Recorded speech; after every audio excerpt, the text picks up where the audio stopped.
গাড়ির সামনে দৌড়ানো নিয়ে সামাজিক যোগাযোগ মাধ্যমে পোস্ট করেছেন যুবদল নেতা রবিউল ইসলাম নয়ন।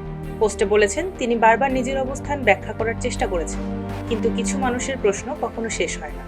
নয়ন লিখেছেন, দলের অংশের অভিযোগ তিনি কেন তারেক রহমানের গাড়ির পেছনে দৌড়ান।